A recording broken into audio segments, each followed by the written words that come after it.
Olá pessoal, sejam muito bem-vindos ao Intersecção Podcast, aonde os pontos se encontram. O assunto de hoje é de suma importância e por isso nós convidamos o professor Paulo Freitas e para nos auxiliar nessa matéria, nós contamos também com o nosso co-host Paulo Martins. Como é que vai, Paulinho? Fala, meu povo! Aqui também, graças a Deus, né? Uma alegria estar com vocês aí, Eliezer, e com o Paulo, que fazia tanto tempo, né, Paulo, que a gente não Pois conversava. A é, gente já fazia um conversou um pouquinho tempinho. hoje. Tá muito bom. Foi muito bom a gente... Conversei um pouquinho com ele hoje, um pouquinho mais cedo, né? Foi muito bom. Foi bom. E é um assunto, assim, bem interessante que a gente vai conversar hoje, né? E acredito que é muito útil, despertou muito a minha atenção nos últimos tempos aí. E o Paulo vai falar um pouquinho para nós, né, Paulo? Já quero, então, fazer a primeira pergunta para você, que aí você já explica esse termo e já começa a falar um pouquinho da sua história aí, como é que foi essa situação toda que você tem passado, que você tem vivido, né, as experiências que você tem tido aí. Então, a primeira perguntinha que eu já quero fazer para você, que é dentro do nosso tema, né, nós vamos falar sobre o evangelho para os neurodivergentes.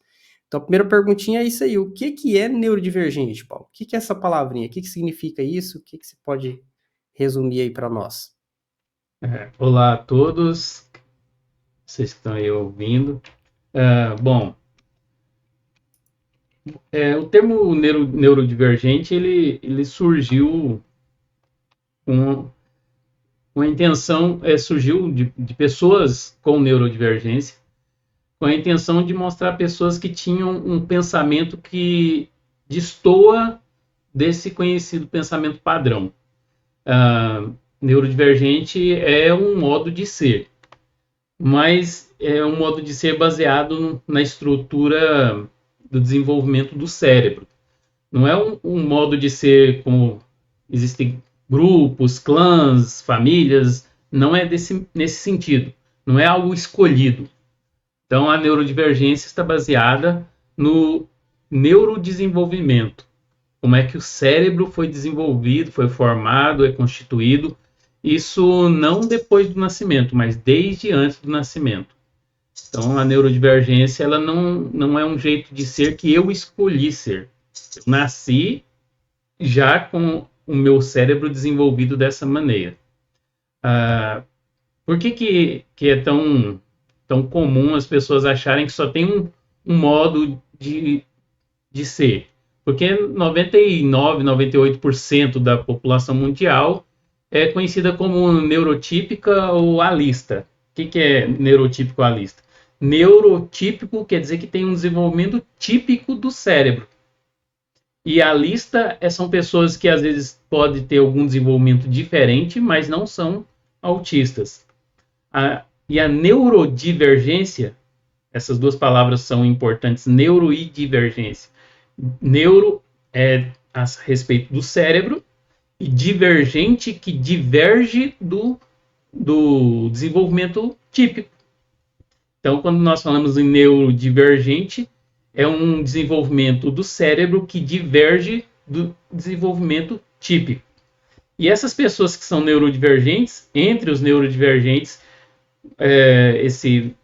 nós poderíamos dizer que é um espectro, estão autistas, TDAH, pessoas com outros transtornos de neurodesenvolvimento, como descalculia, afasia, dispraxia.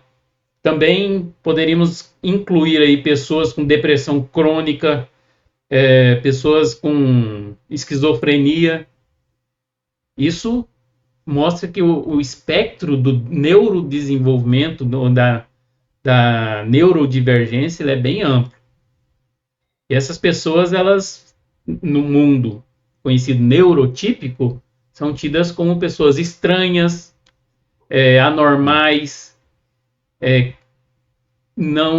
aquelas pessoas que são ditas do contra. Por que são ditas do contra? Porque geralmente o pensamento ele destoa do comum, do esperado. Elas têm um modo diferente de pensar, de trabalhar, de ter as relações sociais. Às vezes elas produzem cultura de uma maneira diferente, elas produzem pensamentos que divergem, e por isso neurodivergente, divergem do que as pessoas estão acostumadas. Ah, isso é importante falar, que isso é algo que é mais conhecido hoje, apesar de ter sido desenvolvido há já quase 40 anos esse termo. Ele é mais conhecido hoje porque hoje nós temos aí o avanço das redes sociais, da internet, e as pessoas estão publicando mais coisas a respeito desse assunto. As pessoas, desde quando existem autistas? Desde o início da humanidade. Desde quando existem pessoas com esquizofrenia? Desde o início da humanidade. Só que essas pessoas não eram caracterizadas. Inclusive, tem alguns autores que dizem que autistas hoje têm uma desvantagem, por exemplo, de autista do tempo das cavernas.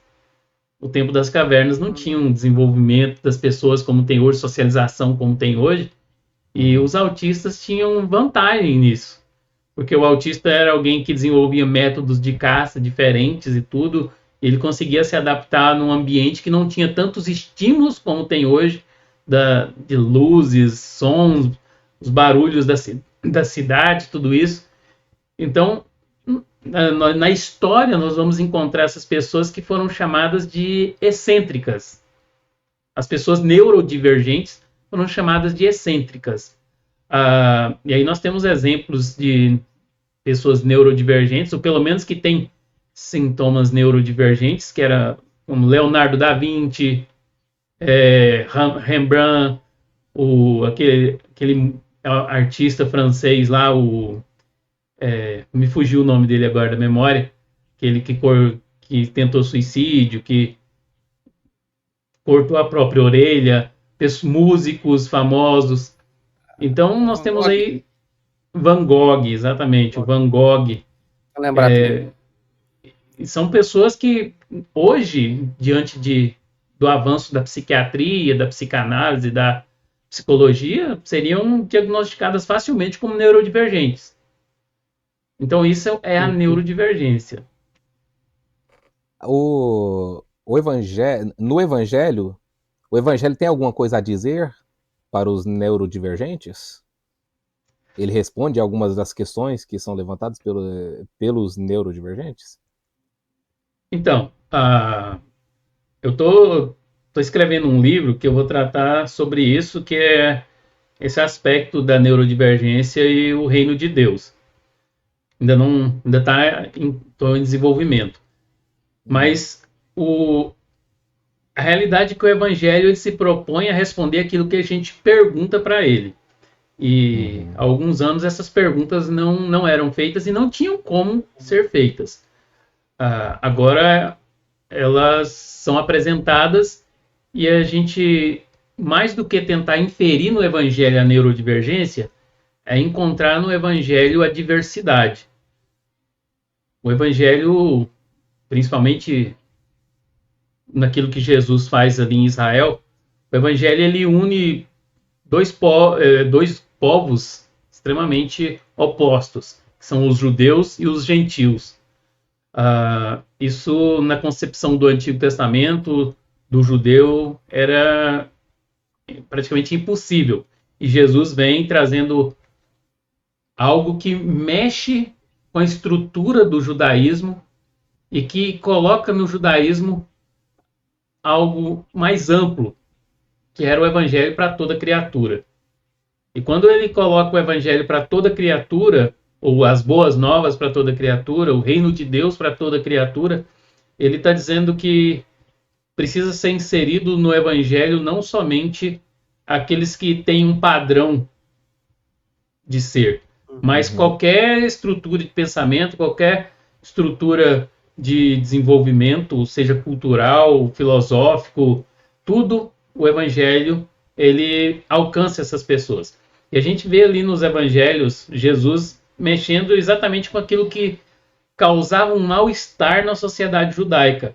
É Jesus inserindo mulheres, Jesus inserindo pessoas com deficiência, Jesus curando essas pessoas e chamando elas para ministrarem o reino de Deus, Jesus trazendo ali uma amplidão maior do que os judeus conseguiam enxergar. O judaísmo é exclusivista. Até hoje o judaísmo é exclusivista. O evangelho ele é inclusivo. Inclusivo sem limites. Não tem limite. Uma coisa que eu sempre digo é que às vezes a gente quer trazer as pessoas, mas quer que elas se encaixem nos nossos moldes. E isso é um problema sério, porque falar, por exemplo, de autismo,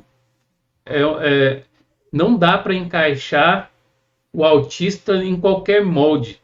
O espectro autista, a visão de mundo do autista, ela diferencia das outras pessoas.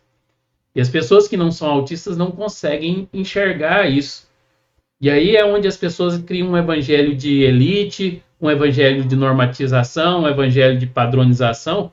E quando as pessoas fazem isso, elas excluem as pessoas neurodivergentes. Porque o neurodivergente, ele tem, até certo ponto, ele vai andar junto, ele vai enxergar, mas vai haver alguns pontos em que ele vai diferenciar totalmente. E o que é realmente necessário para o evangelho? É necessário nós brigarmos por questões triviais, ou o mais importante é o centro do evangelho, que é Cristo, a cruz de Cristo, o perdão de pecados, o abandono do pecado, porque o abandono do pecado ele é para qualquer pessoa. O pecado ele não afeta só pessoas atípicas ou pessoas típicas, ela afeta toda a humanidade. E todo ser humano precisa aí deixar o pecado.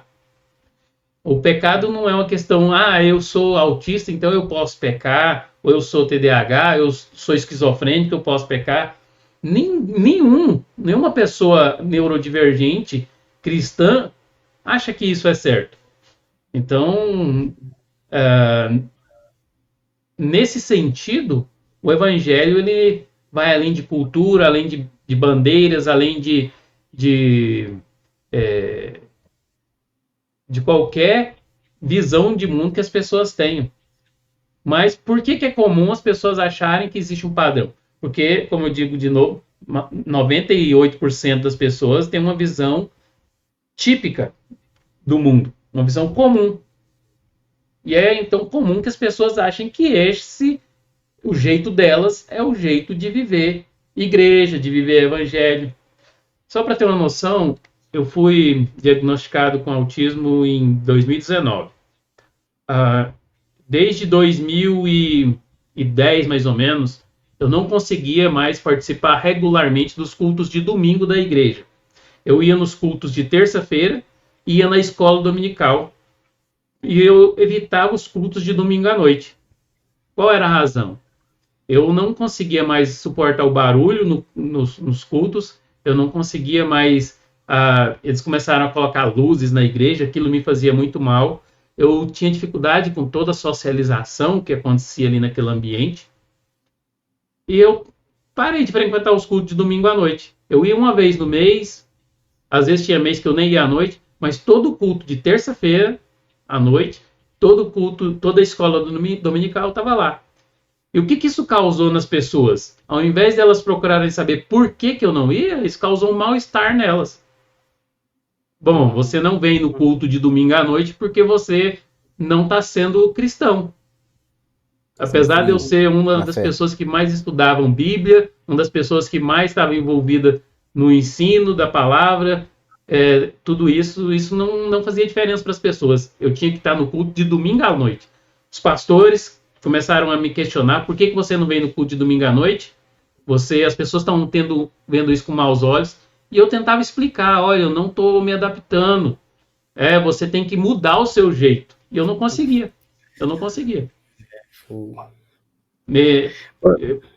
Eu que tinha que mudar o meu jeito, mas eu tentei muito. Eu passei muito mal na igreja, sentia tonturas, enjoos, chegava em casa com muita dor de cabeça depois de um culto de domingo à noite. Culto de terça-feira, eu não tinha problema nenhum, estava lá todo culto. De escola dominical, estava lá toda a escola dominical. Mas não era o suficiente para as pessoas. Porque o culto de domingo à noite era o corolário da fé. Se você não vai, você não está sendo cristão. Apesar de que 90% das pessoas não participam do culto de ensino e nem da escola dominical. Pois Não é, o que eu ia participo. dizer, você pode até faltar os outros que não teria problema, mas o de domingo à noite você não ia Exatamente. porque eu tinha uma É, preferência por escola dominical e culto de ensino também, mas vai lá, Paulinho, pode ir. Paulo, você falou um negócio aí, assim, quando a gente se conheceu, eu conheci o Paulo, a gente estudava, né, na época lá do seminário, e ele não sabia ainda que ele tinha, né, Não. autismo, e a gente também não sabia, e eu lembro muito bem, né, eu até estava conversando com ele aqui mais cedo, e sempre ficou na minha cabeça a única pessoa que eu conheci que dormia dentro do ônibus, que segurava assim no ferro, encostava a cabeça e dormia dentro do ônibus, e aquilo ficou na minha cabeça, né? E eu conversando com ele agora, um pouco mais cedo, e ele me disse que quando ele descobriu que tinha autismo, aí que as coisas foram se encaixando, né? Que aquilo ali era, quando ele participava de culto lá, que o pessoal pregava com muito barulho, isso é como uma forma de uma defesa do corpo, né? Que ele Sim. desliga e ele entrava naquele estado. E no culto também ele dormia, né? Entre aspas, mas era aquele estresse daquela situação que causava aquilo nele. Mas naquele momento ele não sabia. E a gente tinha uma visão Não. dele e pensava, poxa, será que ele tá tão cansado assim? A gente tentava entender aquilo e não fazia muito sentido, nem para ele, nem pra gente, né? Cara Aí o estranho, que eu né? queria te perguntar, Paulo, assim, eu já acho que é uma coisa bem interessante da conversa que a gente teve, qual que é essa importância que você vê na pessoa saber que ela tem isso para ela e o pessoal também que vive em volta, familiar, né? E você falar um pouquinho Sim. dessa importância, né? Quanto é importante a pessoa saber o que muda depois que ela sabe disso, o que acontece? Então, eu não tinha nem noção do que era autismo. As pessoas têm uma visão na cabeça delas do que é autismo baseadas em estereótipos. E esse estereótipo geralmente envolve autistas de nível 3 de suporte. Autismo tem 3 níveis de suporte. O que é o suporte? Antigamente falava leve, moderado e grave. E as pessoas tinham um entendimento de que é o quanto a pessoa não consegue se relacionar com o mundo, mas não é bem isso. Suporte é o quanto de ajuda a pessoa precisa para viver uma vida digna. Isso é o suporte. E antes de a gente ser diagnosticado com autismo, a gente não tem noção de que a gente precisa de suporte. A gente precisa, mas não tem noção. E aí, como a gente não sabe que a gente precisa de suporte, a gente vai vivendo de crise em crise, vivendo, passando mal, não se envolvendo com algumas coisas que a gente poderia aprofundar mais. Por exemplo, eu desligava no ônibus. A gente chama isso de shutdown, que é um desligamento mesmo. A gente não tem controle nenhum. Tinha algumas pessoas que pregavam na igreja lá, que gostavam de gritar. E quando eles pregavam, muitas vezes durante a própria pregação, eu simplesmente desligava. E isso foi tido algumas vezes como desrespeito. Você dormiu na pregação de fulano. Eu não tinha controle. Eu simplesmente desligava. Quando eu recebi o diagnóstico de autismo, isso me trouxe uma noção, começou a trazer uma noção dos meus limites. Eu tenho limites que eu preciso observá-los. Só para terem uma noção, existem são dois tipos de crises no autismo.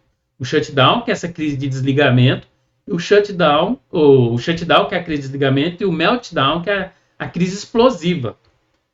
Essa crise explosiva, no seminário, devo tê-la tido umas 2 vezes no dormitório.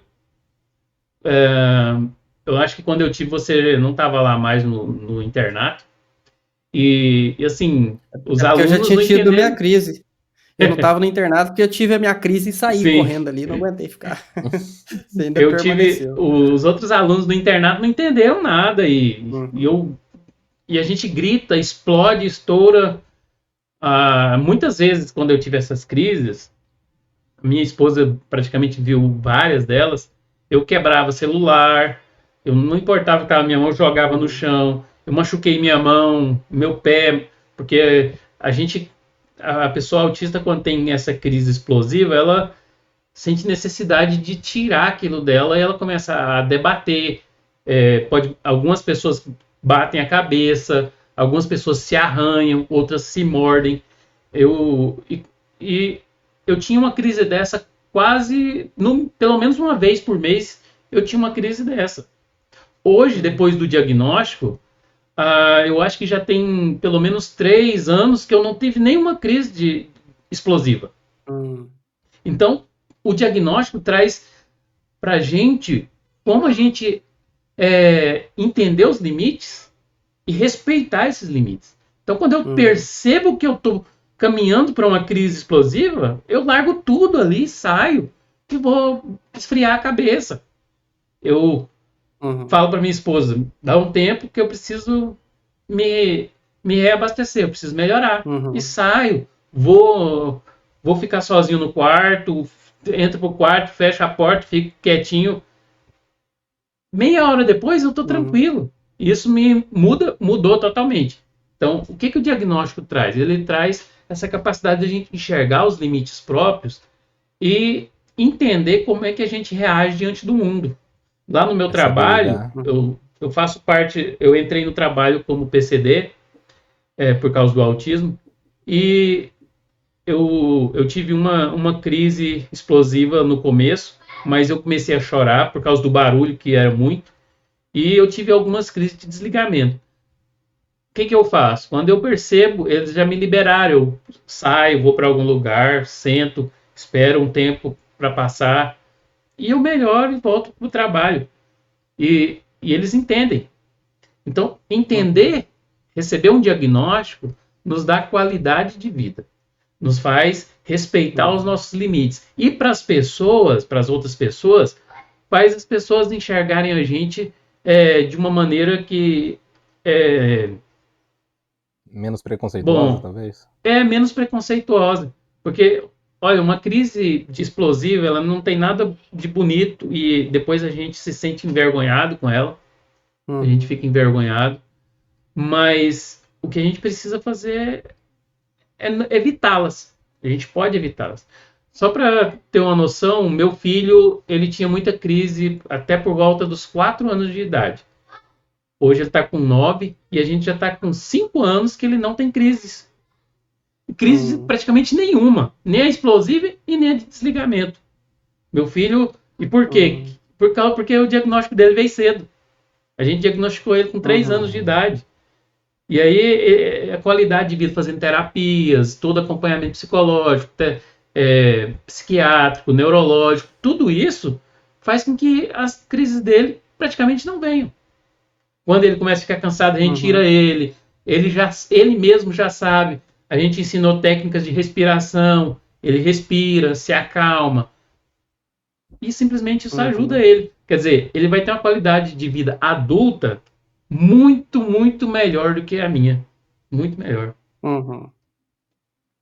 Tem alguns cuidados que a igreja poderia tomar, assim, se antecipar em relação, como se diz, você ia aos domingos, aí tinha aquele som, tinha aquelas luzes e tudo, assim, seria correto afirmar que é o tipo de coisa a ser evitado, por exemplo, em uma comunidade pública, né? Porque supostamente uma igreja é um espaço público, né? Sim. Então, isso é uma questão que ainda martela muito na minha cabeça, porque não existem só pessoas autistas e eu acho que o mundo não tem que rodar em torno só da gente. As pessoas, elas têm um jeito de ser delas que também precisa ser vivido. Bom, primeiro a igreja precisa entender que a gente tem limites, a gente vive de maneira diferente, então a gente não vai poder viver a vida de igreja lá do mesmo jeito. A minha comunidade local aceita isso. Eu vou pouco lá na minha igreja lá em Goiânia, a igreja local. Eu faço reunião aqui na minha casa todo domingo, então eu não deixei de congregar. Então, tem pessoas que participam aqui e isso para mim é muito mais tranquilo. Mas sempre eu também vou participar da minha igreja. Eu participo das reuniões de liderança da minha igreja. Hoje eu sou presbítero na minha igreja, sou missionário também e estou me preparando para eu e minha família para a gente ir para a Índia. Quer dizer, a igreja abraçou a gente, entendeu as nossas necessidades, mas eu não posso tirar o jeito de ser das pessoas. As pessoas precisam daquilo. Existe o social da igreja, as pessoas têm o jeito delas de socializar. O que a igreja precisa ver é que existe também um jeito divergente, neurodivergente. Existe esse jeito que é diferente. E ao invés de ter cobranças, ter aceitação. E tem que ter aceitação tanto do lado de lá quanto do lado de cá. Eu também não posso achar que a igreja, todo culto agora tem que te colocar o som num volume acessível para mim. Claro, às vezes realmente a igreja em alguns pontos coloca som alto demais para todo mundo. Isso Exagera. acontece. Até para o cidadão comum, até para o 99% já é demais. Sim, pessoas idosas então reclamam muito de som.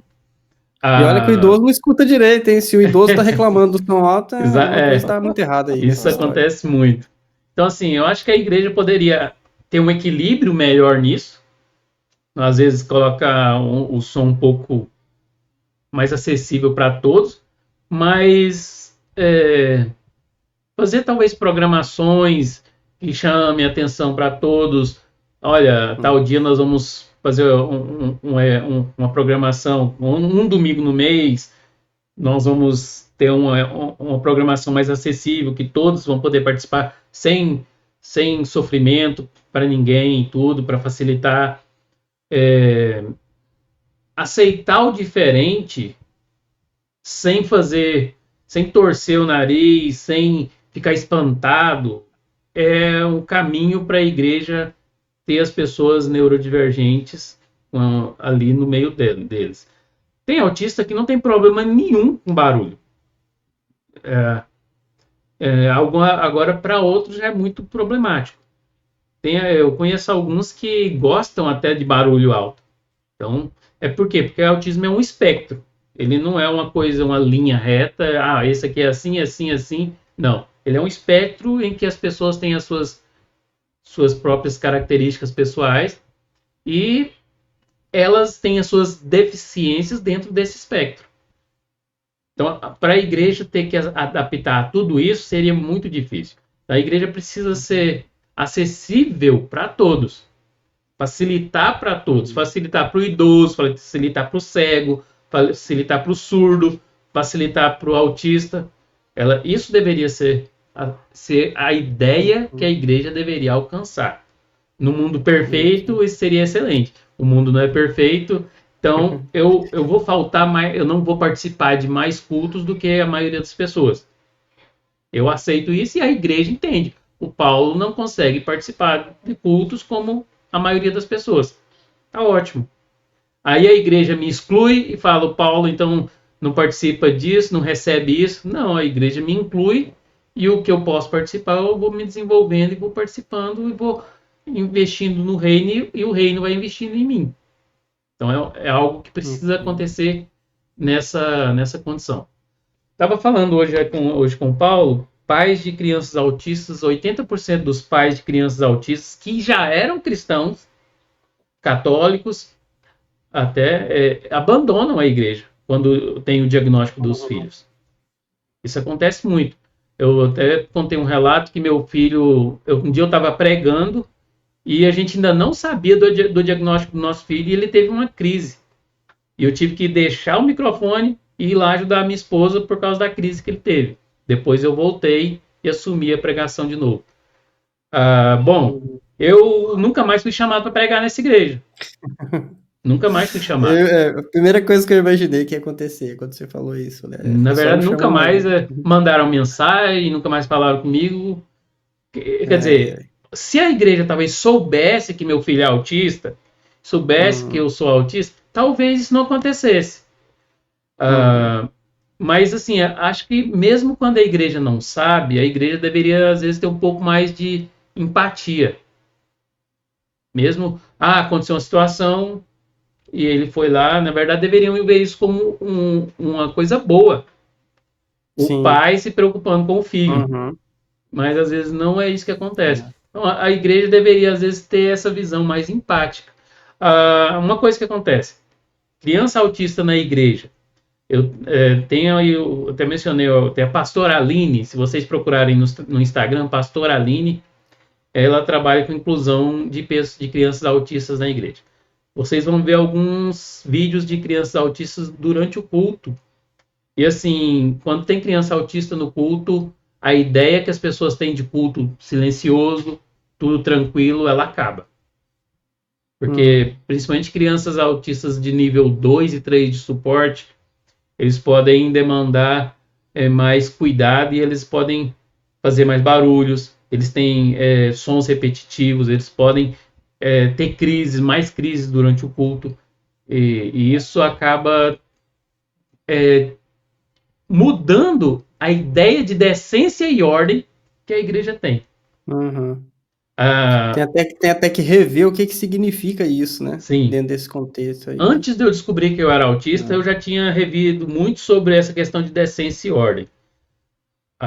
É muito comum autistas ficarem andando dentro da igreja e forçar eles a sentarem é muito pior.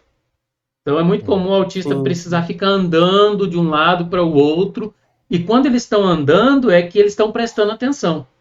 Por que isso acontece? Porque a gente tem a ideia que a gente tem 5 sentidos, mas a verdade é que a gente tem no mínimo 8 sentidos. E uma coisa na pessoa autista, um sentido que é muito afetado é o sentido proprioceptivo, que tem a ver com andar, com pular, com sentar, com correr. E esse sentido proprioceptivo, ele faz com que muitas crianças autistas, que é o caso do meu filho, não consigam ficar parados por muito tempo. Hoje meu filho consegue ficar mais calmo, mas no começo ele caminhava o tempo todo. Era o tempo todo. Ele não sentava.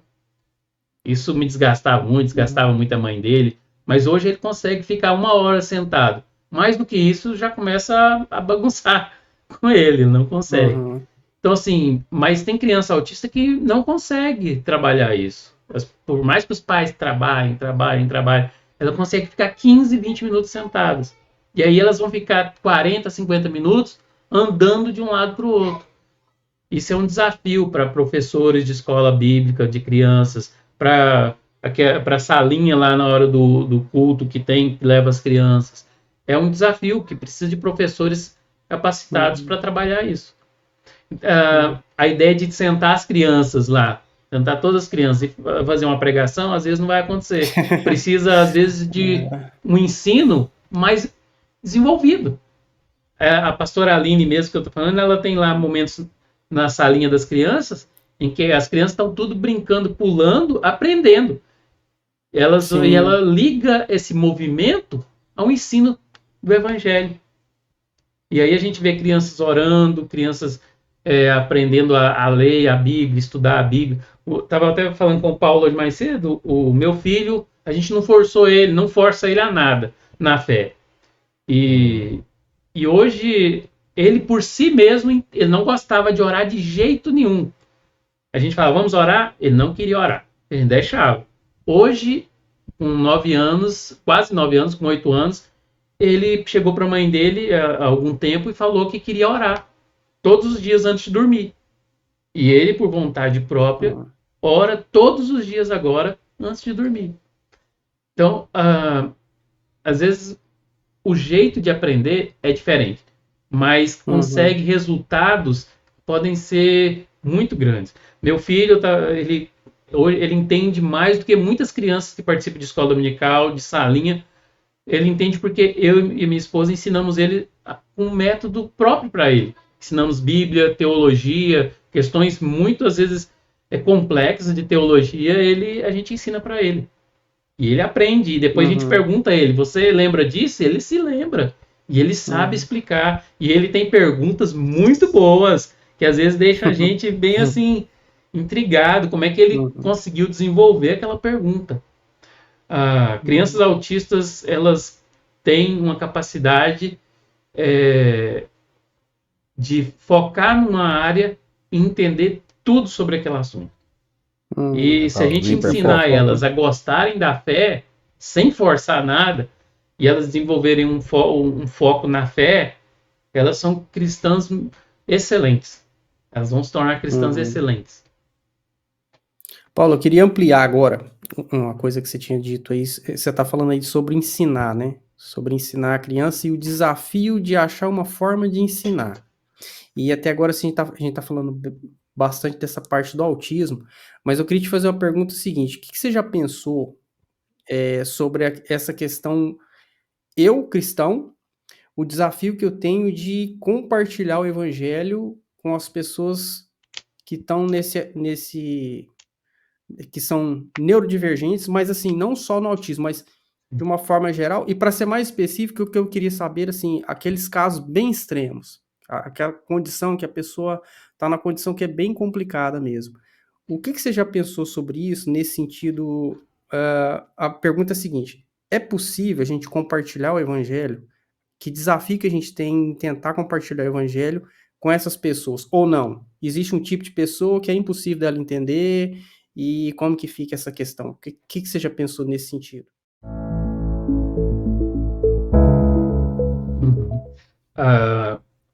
Bom, o princípio básico de proclamar o evangelho é a imago Dei, que é a imagem de Deus.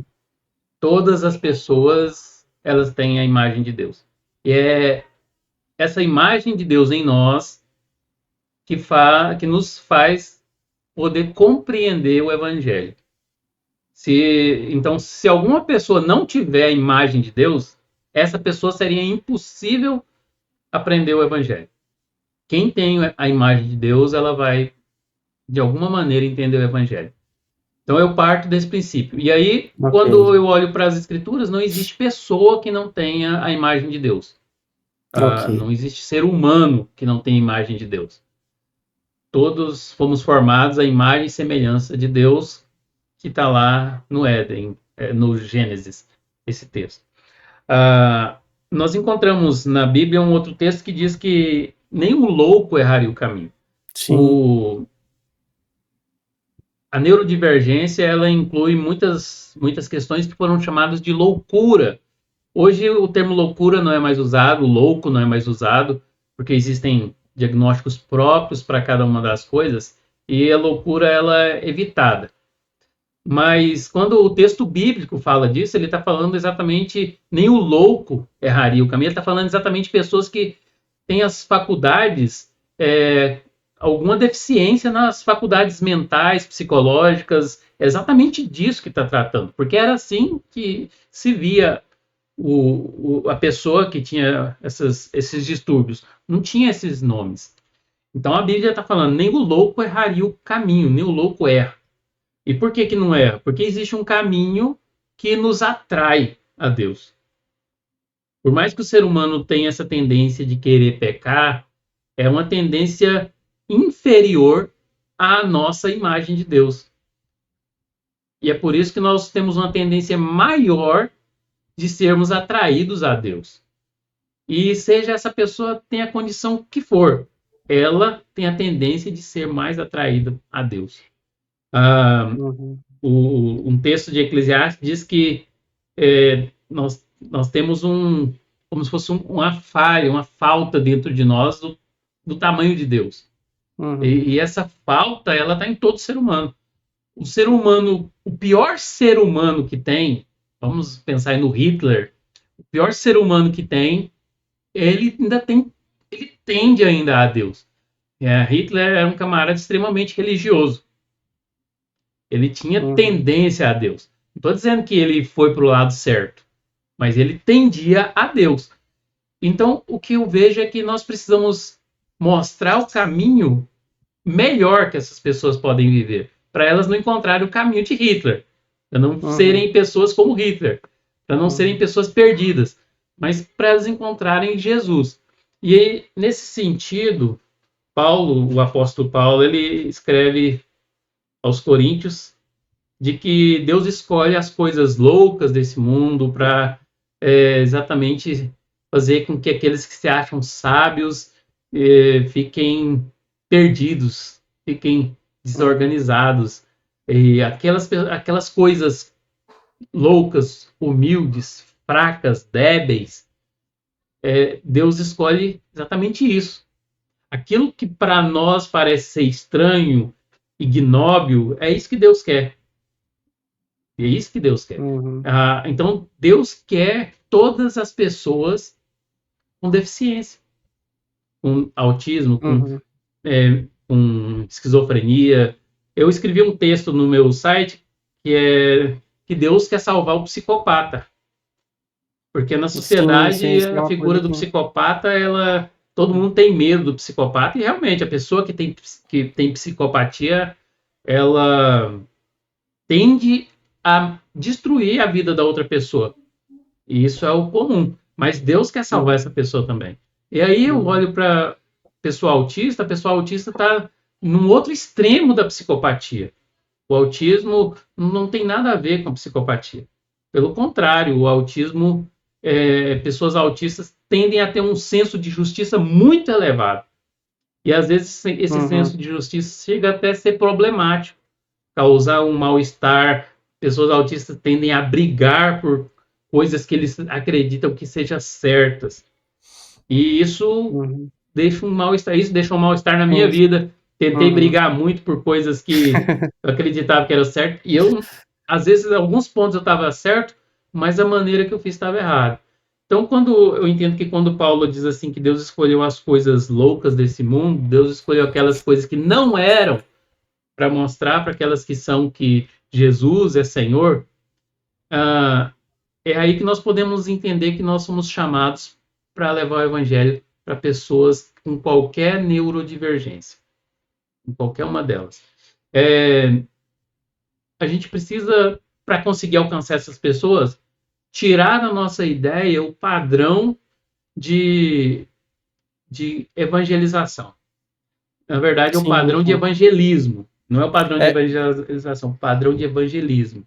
Esse era o ponto da minha pergunta, era aí, ó, essa parte, porque parece que a gente tem um modelinho de evangelizar, né, que a gente percebe que ele não vai servir, que vai ter pessoas que não adianta sair com aquele modelo ali que não serve, né? Eu acredito que existem alguns pontos importantes em todo método de evangelismo, existem pontos importantes, mas a maioria deles não funciona para pessoas neurodivergentes. Eu lembro que eu tinha muito problema com aqueles 4 métodos de evangelização lá. Aquele, você sabe, você fez parte deles. Sim. E aquilo não entrava na minha cabeça. Deus tem um propósito, isso e aquilo não entrava, e até hoje não entra na minha cabeça. Mas hoje eu não luto contra isso, porque eu vejo que Deus pode usar isso. Na época eu não entendia. Exatamente pela minha neurodivergência, eu entendia mal aquilo. Mas hoje, por causa da minha neurodivergência, eu entendo melhor. Existem pessoas que vão ser alcançadas com aquilo. E é bênção. Mas para neurodivergentes, praticamente todos os nossos métodos de evangelização não funcionam.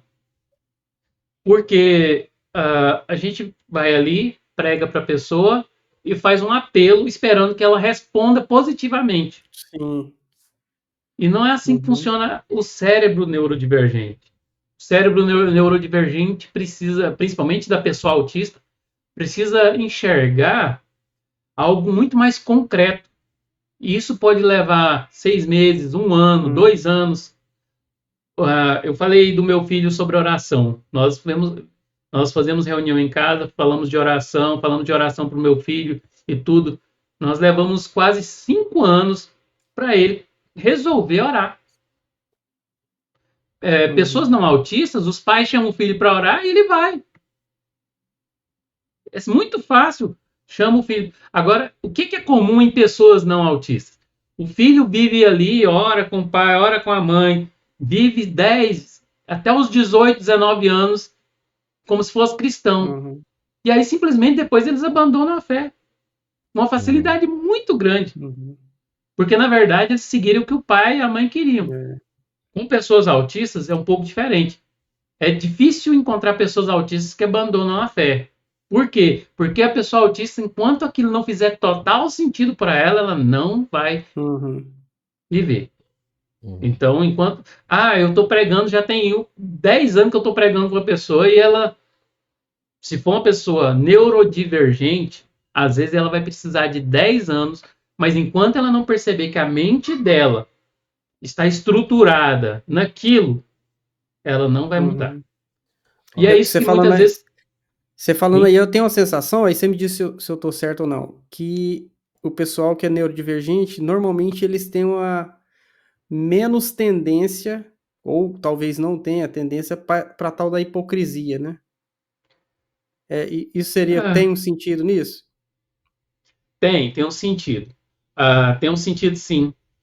Assim, Tem porque a dificuldade em ser hipocrisia hipócrita, uma coisa assim, né? sim, Vai ter menos eu cristãos, quero, eu cristãos quero falar isso nominais. com, eu quero tentar falar isso com humildade, porque a gente, essa tendência de ser hipócrita pode afetar todo mundo. Uhum. Mas, mas a questão de aparência, esse é o ponto, talvez, aqui. Hum, A aparência, as pessoas neurodivergentes têm dificuldade de viver de aparência. Por quê? Uhum, Porque o hum, nosso cérebro costuma ser mais concreto objetivo. Então, se é para parecer, não faz sentido para a gente. uhum, É esse o ponto. ok, Então, se é ok. para aparecer, não faz sentido. Para parecer, não faz sentido. Ou a gente é, ou a gente não é. E aí, onde às vezes parece que é muito difícil algumas pessoas neurodivergentes se converterem. Mas às vezes elas já se Ok. converteram, mas elas ainda não conseguem viver aquilo daquele jeito. uhum, E elas Uhum. precisam de tempo para adaptar. É esse o ponto. Então, essa dificuldade com a hipocrisia faz parte. Por exemplo, pessoas autistas são. A gente é chamado de, às vezes, de mal educado, ou a gente comete muito sincericídio. O que é o sincericídio? Uhum. Ser sincero demais em situações que a gente não deveria ser. Só para Uhum. denotar isso aí, quando eu fui entrar no meu emprego atual agora, eu entrei lá porque a gente teve que mudar de cidade por causa do autismo no nosso filho que a gente descobriu. Na outra cidade não tinha tratamento para ele, a gente teve que mudar. E chegando aqui na cidade, eu não encontrei trabalho, que era como professor. Mas eu precisava ir trabalhar. Então, eu vi uma vaga de PCD, fui para a vaga. No dia da entrevista, a entrevistadora perguntou: por que você quer trabalhar na nossa empresa? E eu simplesmente respondi: porque eu não tenho uma vaga de outro trabalho agora. Eu não tenho outra escolha. Eu quero trabalhar aqui por necessidade. Eu preciso trabalhar e eu não tenho outra vaga na minha uhum. área. Que Para uma resposta, pessoa, que resposta, na hora eu nem pensei. Depois, 3 dias Uhum. depois, eu parei e pensei: gente, que resposta foi essa? per- perdi a vaga As por... pessoas querem eu Uhum. quero trabalhar. Não, mas eu não. Como a vaga era para PCD, eles já esperavam a sinceridade. Uhum. Eu, eu entrei. Legal. Mas numa outra vaga para outra pessoa, se eu não soubesse que eu era autista, com certeza eu teria perdido a vaga. Uhum. Uhum. Paulo, É. Ah, dentro um pouco dessa linha voltando até um pouquinho na questão, talvez, do evangelismo e tudo mais, assim, você é teólogo, você era um teólogo não, que era autista, mas que antes não tinha consciência e depois passou a ter. sim. Isso mudou alguma coisa na sua teologia? Houve uma transformação na sua teologia exatamente por conta daquele senso de justiça que você disse que às vezes tem até em um certo excesso, assim, né? Então, mudou Sim. a sua teologia, teve uma transformação depois de saber desses Eu, diagnósticos? a mudança que eu vejo que eu tive foi, na verdade, uma ampliação. Antes eu tinha um senso, esse senso de justiça fez eu brigar por muita coisa que não precisava ser brigado, mal-estar com lideranças da igreja, não sei se vocês me acompanharam com a época, falei muita coisa que às vezes não precisava ser falada. Não é que eu estava errado, mas o jeito que eu expus as coisas foi equivocado. Então, se a igreja soubesse, se eu soubesse do autismo e tudo, eu poderia ter talvez trabalhado isso de maneiras diferentes. Ah, mas o que isso ampliou na minha teologia? eu passei a ter uma visão teológica mais de uma teologia que alcança a necessidade das pessoas. A teologia ela não é para polemizar, a teologia não é para debater, apesar de que às vezes a gente precisa polemizar e debater, mas o foco dela não é esse. O foco da teologia é alcançar a necessidade das pessoas, para levar as pessoas a viver o reino de Deus. Eu entendi isso. Antes eu não entendia isso completamente. Eu tinha essa visão? Tinha, mas eu não entendia completamente. Eu achava que a teologia era para tirar da igreja tudo que era errado. E, na verdade, isso não é papel da teologia, isso é papel do Espírito Santo. Isso não é papel da teologia, é papel do Espírito Santo. Mudar o que está errado é papel do Espírito Santo. A teologia, então, ela é uma bússola, um manual, um guia, mas ela não tem esse poder de transformar as pessoas. A teologia, e quando eu tive consciência disso a partir da ideia, depois do meu diagnóstico, eu parei um tempo, eu abandonei muitas redes sociais depois do diagnóstico, para eu entender quem eu era. E aí que eu fui ver que muita coisa eu não deveria ter falado do jeito que eu falei, muita coisa que eu fiz não deveria ter feito daquele jeito.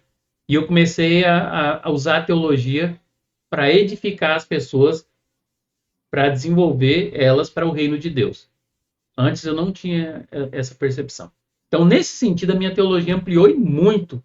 E eu não teria tido essa visão se eu não tivesse tido diagnóstico de autismo. Talvez eu teria me enterrado mais ainda no meu sincericídio, na minha luta.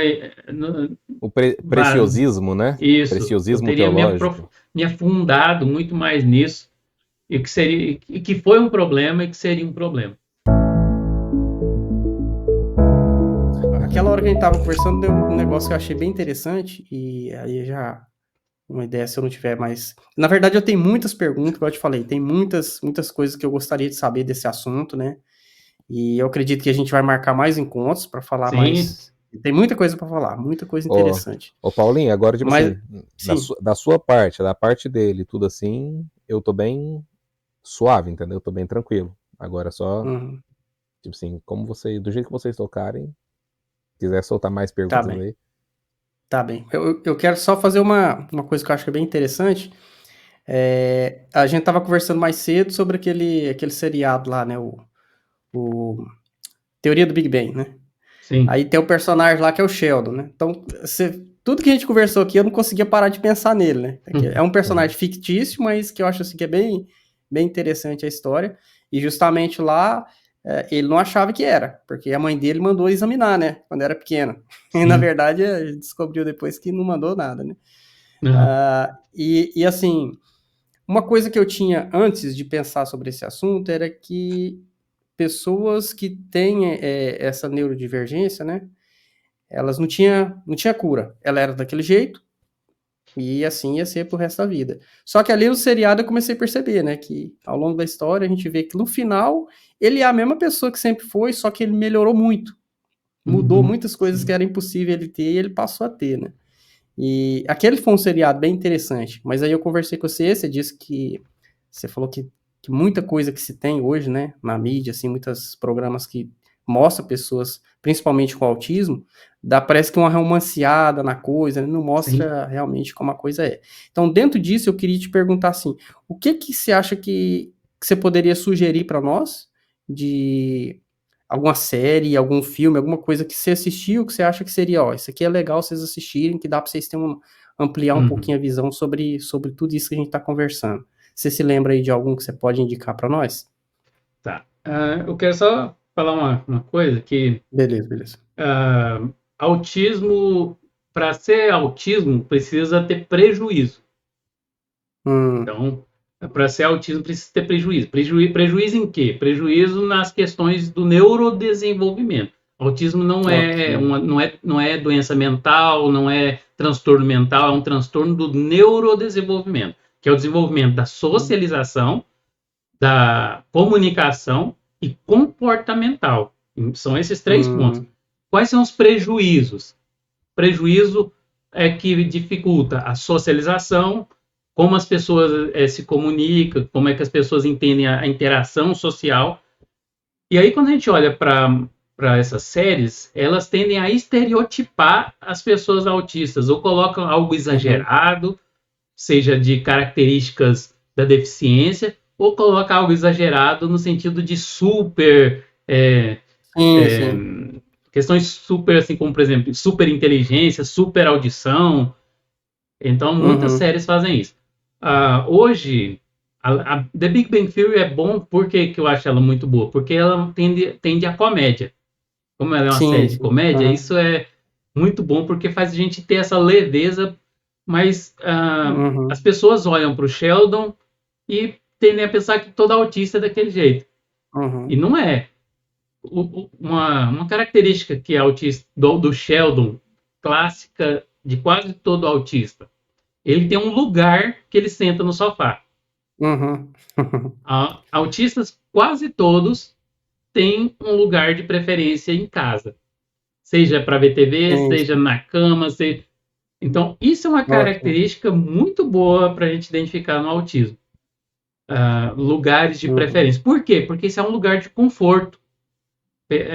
Pessoas autistas, elas procuram um lugar que elas se sintam melhor. E quando elas estão nesse lugar de conforto, elas conversam melhor, ouvem melhor, elas têm assim, facilidade para lidar com o que está acontecendo no ambiente. Isso serve para a igreja, inclusive. Então, o que acontece em algumas igrejas? Elas tendem a segregar as pessoas. Pega as pessoas com deficiência e fala assim, vamos colocar elas tudo num banco. Isso não é uma coisa boa. A pessoa com deficiência tem que escolher o melhor lugar para ela. Isso pode ser atrás, pode ser na frente. Então, é esse lugar de conforto. Então, a série The Big Bang Theory, ela, por causa dessa questão da comédia, ela ajuda muito a gente a observar esses traços ali da pessoa autista no Sheldon com essa leveza. Mas se a gente quer séries mais que falam melhor sobre autismo, a gente tem uma série da Prime Video chamada Nosso Jeito de Ser, que foi uma série produzida por pessoas autistas e que todos os protagonistas são autistas, na realidade e no papel. Todos são pessoas autistas. E isso mostra ali que uma questão assim muito... Como é que é realmente o dia a dia, no trabalho, nas relações amorosas, mostra como é que são as pessoas autistas. Não é uma série que chama mais a atenção do público, porque não tem romantismo, né? Não tem entretenimento e romantismo que as pessoas esperam. Outra série que, na verdade, é um filme que trabalha muito bem isso, é o filme da Temple Grandin. Ele está disponível no Max. Temple Grandin, que é uma das autistas mais conhecidas do mundo. Ela é norte-americana e ela é doutora em cuidados de animais, em veterinária. E ela era autista de nível 3 de suporte. E ela conseguiu desenvolver e tornar autista de nível 1 de suporte. Quer dizer, pessoas autistas, elas transitam no nível de suporte. E isso é possível. Quer dizer que toda pessoa autista vai acontecer isso? Não. Mas quer dizer que com um tratamento adequado, elas podem diminuir o nível de suporte. Elas não vão diminuir as suas características de pessoas autistas. E isso é bem claro ali no filme dela. Ela mantém o seu jeito de olhar, o seu jeito de falar. Isso ela mantém. Mas o nível de suporte dela muda. Inclusive, ela foi numa época que não tinha escolas inclusivas e o autismo o estudo do autismo ainda era muito precário, mesmo nos Estados Unidos. E a mãe dela, o psiquiatra falou para a mãe dela que ela não tinha jeito, que ela ia ser inválida. E a mãe dela não aceitou isso. E a mãe dela trabalhou com ela tão bem, e ela se desenvolveu, que ela hoje mora sozinha, é doutora na área dela, desenvolveu um grande trabalho que é estudado no mundo inteiro de tratamento de animais. e ela dá palestras no mundo inteiro sobre autismo também. Então, essas são Nosso Jeito de Ser e o filme da Temple Grandin são os filmes que mais relatam como, de fato, são pessoas autistas. Tem alguns outros que tratam, mas sempre com esse lado aí emocional. Depois eu vou mandar uma lista de alguns que tratam disso. Manda aí pra gente. Depois eu mando uma lista para vocês, que aí vocês podem até publicar na legenda do vídeo. Legal. Mas qual é a sensação quando você, assim, por exemplo, se sente representado? Traz algum benefício, por exemplo, quando eles colocam em uma série, por exemplo, The Chosen, o personagem ali de Mateus, ou então quando fazem uma série lá como The Good Doctor, por exemplo, isso traz algum benefício? Você vê, assim, de fato um benefício? Se sente representado? Como é que é? Como você enxerga, estando desse lado da... Então, apesar de que eu também fui diagnosticado, né, com TDAH, mas... Eu vejo como, assim, eu sinto sim essa representatividade. Muitas vezes, principalmente no começo, eu ficava um pouco triste, porque uma coisa... Hoje eu aceito isso melhor, mas uma coisa que as pessoas sempre falam da minha inteligência. Eu não sou superdotado, mas eu tenho uma inteligência que, pelos traços de QI, está acima da média, que é considerado altas habilidades. Então, e as pessoas sempre falam da minha inteligência. E quando eu vejo isso falando em filmes e tudo, por exemplo, The Good Doctor. Good Doctor é uma série... eu não conheço nenhum autista que seja cirurgião. Porque pessoas autistas tendem a ter dificuldades motoras. Praticamente todos os autistas têm dificuldades motoras. Eu mesmo não conseguiria ser cirurgião. Então, assim, aquela capacidade de inteligência dele vem de uma outra síndrome chamada savantismo. Não é do autismo. O savantismo, que é a síndrome do sábio, ela faz com que pessoas sejam extremamente inteligentes em uma determinada área. E isso faz parte do Shawn ali de Good Doctor, esse savantismo. Então ele não tem aquela inteligência por causa do autismo, mas aquela característica dele de ver as coisas acontecendo e ele formar padrões, isso é do autismo. Isso, praticamente todas as pessoas autistas têm essa capacidade de formar padrões na sua cabeça e aplicar isso na realidade. Então, tem alguns pontos que são representativos, mas as pessoas, quando veem o Shawn, elas enxergam só o autismo. E ele não é daquele jeito por causa do autismo, ele é daquele jeito por causa da síndrome de savantismo e também por causa do roteiro. O roteiro faz ele ser daquele jeito. Aí fica todo mundo com vontade de ser autista.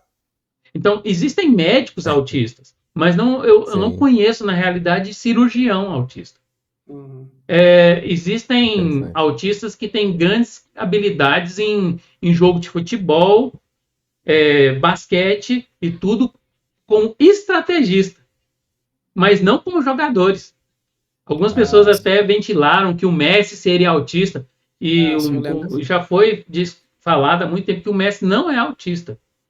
O Messi tem uma inteligência enorme, mas ele não é autista. Então, essa é a capacidade dele. Ele tem, talvez o Messi seja alguém que tem até uma superdotação voltada para a questão esportiva. Ele pode ter uma superdotação para isso. E superdotação faz as pessoas terem uma socialização diferente também. Porque superdotação também é neurodivergência. Então pode ser que ele tenha alguma neurodivergência nesse sentido, mas o Messi não é autista. Não há nenhum histórico de autistas em nenhum esporte que tenha desenvolvido capacidades esportivas com pessoas com deficiência. Não tem. Até hoje não tem. E, quer dizer, tem algumas questões que são que mostram que o autismo de fato é uma deficiência. E essas são algumas delas. Agora, existem no campo da teologia, da filosofia, do cinema, pessoas autistas. Que é o caso do Anthony Hopkins, que foi diagnosticado depois dos 70 anos como autista. Aquele que fez Prison Break, esqueço o nome dele agora, aquele ator? carequinha, o ator de Prison Break, foi diagnosticado, se eu não me engano, foi ano passado ou ano atrasado, no espectro autista. E assim, são pessoas que eu sempre vi que eu pareço com elas. Uhum. Essa capacidade, o autista muitos autistas desenvolvem capacidade de fazer encenar. Por quê? Porque a gente precisa se adequar aos padrões, principalmente autistas que não foram diagnosticados crianças, precisa se adequar aos padrões da sociedade. Então, muita coisa a gente já fica encenando. É muito comum pessoas autistas ir para frente do espelho e ficar conversando na frente do espelho. Eu fiz isso a minha vida toda, para adequar o meu rosto e o que eu ia falar. Eu ficava ensaiando as conversas durante horas, para depois chegar em alguém e conversar. E isso eu faço isso até hoje, ensaiar as conversas. Quando vocês falaram, você vai participar do podcast, eu ensaiei tudo isso aqui na minha cabeça várias e várias vezes. Então, muita coisa que eu falei aqui, algumas poucas saíram do que eu tinha pensado. Poucas coisas saíram do que eu tinha pensado. A nossa capacidade de previsibilidade, ela cresce muito. A gente passa a ter... Tudo tem que ser previsível. E quando começa a fugir, causa desconforto, né? Causa muito desconforto, quando começa a sair um pouco do padrão. Né? Só para vocês terem ideia, eu não participo de atividades em grupo. Nunca gostei, não participo. No seminário, quando tinha coisas de todo mundo conversando, eu calava e não falava nada. Uhum. Eu tenho dificuldade de iniciar a conversa social e de terminar as conversas sociais. Então, eu espero que as pessoas iniciem as conversas. Quando eu sou obrigado a iniciar uma conversa, eu geralmente procuro um ponto e aí eu jogo ele para começar aquela conversa. Mas a maioria das conversas eu inicio já direto com o assunto. As pessoas falam assim, hoje está quente, hoje está frio, hoje vai chover, e é assim que as pessoas começam uma conversa. Eu não, eu já chego e falo direto no assunto. Vamos falar sobre isso? E a gente já começa. Então não tem conversa sobre trivialidades, essas coisas. Sim. Eu não consigo fazer isso. Não é uma coisa que, você não gosta, não é não gostar. Por isso que autista não é antissocial. Autista é asocial. O que é o antissocial? O antissocial tem pessoas que às vezes vivem no meio da sociedade, mas elas são antissociais. Elas, às vezes, até à força, elas não querem viver com o outro. Elas não querem de jeito nenhum. O asocial, eu sou asocial, eu gosto de pessoas. Eu não me vejo vivendo num mundo sem pessoas, não faz sentido. O antissocial, se ele pudesse, ele destruiu o mundo. O asocial, ele não consegue desenvolver as relações sociais de maneira comum. Mas ele gosta, eu gosto de gente, eu gosto de estar com as pessoas, só que não na mesma frequência. E estar com as pessoas o tempo todo desgasta. Então eu tô com as pessoas, eu gosto eu não gosto de aniversário, mas eu gosto de bolo, eu gosto de doce. E aí eu gosto de estar as pessoas, eu vou lá, converso com as pessoas, saio, fico um pouco fora, depois eu volto, fico de novo. Você gosta de uma festinha de aniversário com 5 pessoas, né? Ótimo, isso é a melhor coisa. As festas do meu, junto ao melhor dos dois do meu mundos. filho, só um pouquinho de gente. Isso é a melhor coisa, uma festa de aniversário com 5 pessoas. Então, é esse sentido. Okay. A gente vai caminhando para o final, Paulo. Tem alguma ponta solta, alguma coisa que você gostaria de, por exemplo, algum assunto que a gente não tocou, mas que você acha que teria sido necessário ter falado, ter perguntado? talvez a gente não te deu a oportunidade de dizer alguma coisa que talvez esteja no seu coração. O que você gostaria de poder dizer para quem está nos ouvindo ali do outro lado? Bom, primeiro eu quero assim, parabenizar vocês pelo podcast e por escolher esse tema.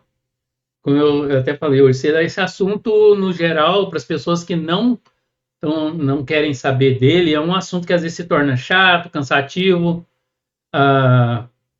mas a igreja precisa saber mais sobre esse assunto. E uma coisa que eu acho que precisa ficar clara é que a igreja precisa abrir os olhos e o coração para as pessoas com deficiência em geral.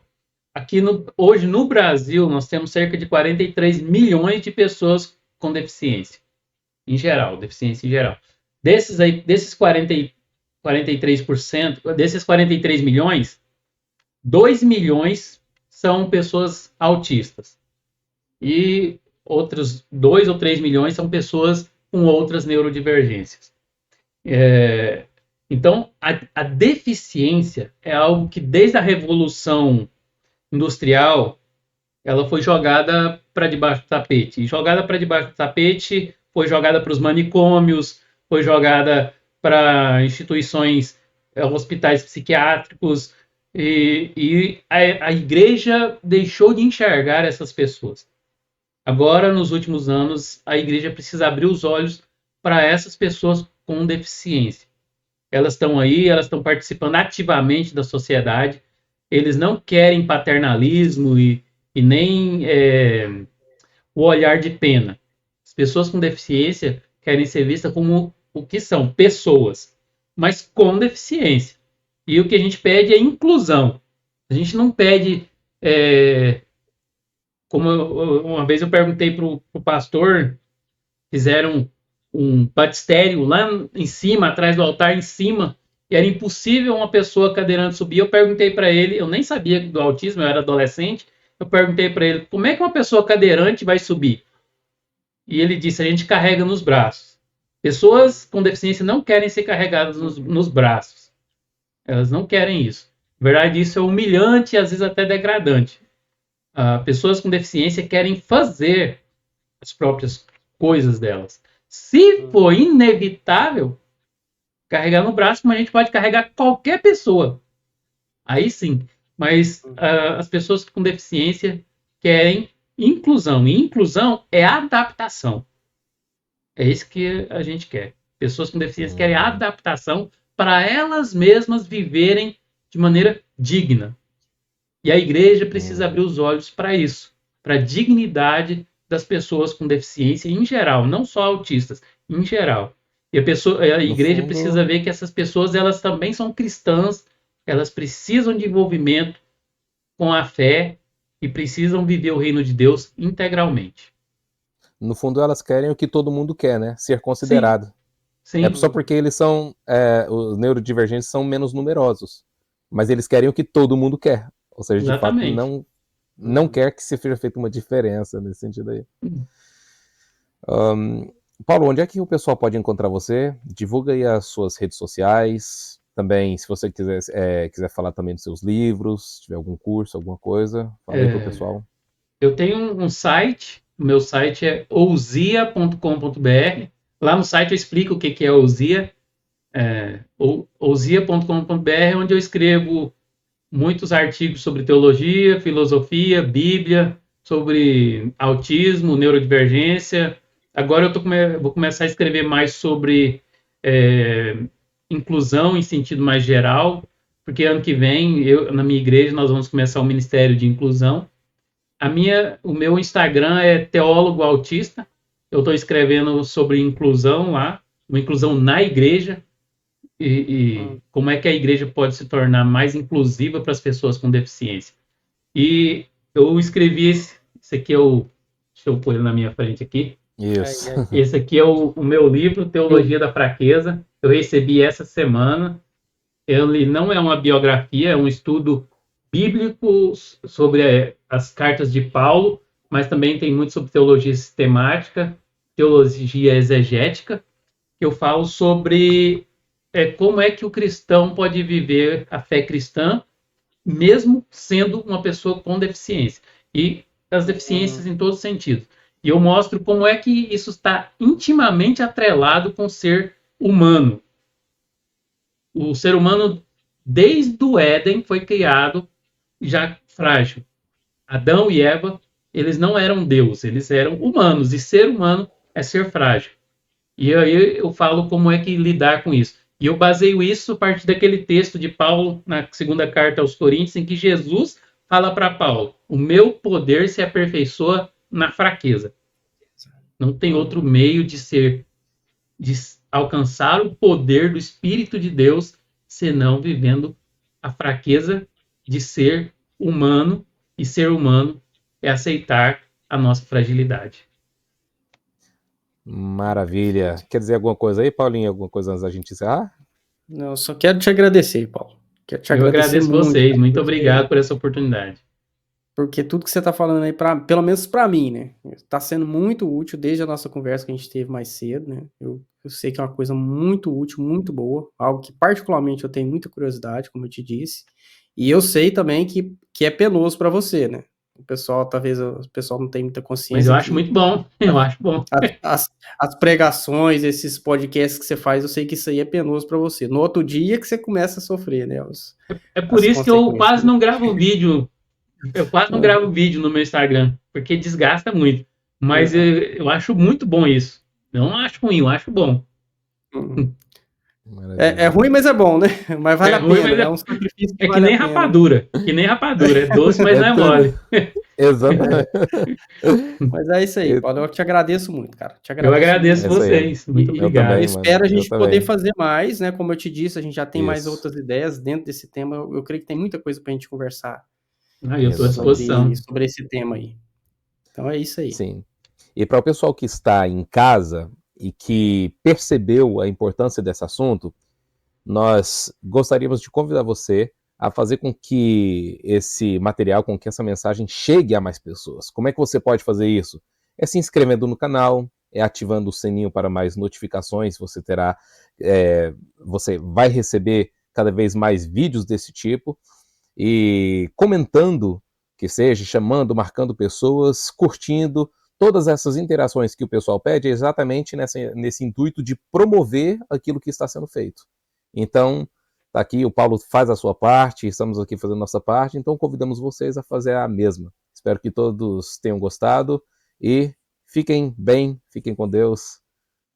Até mais, até a É isso aí, próxima. obrigado, viu? Um abração. Abraço.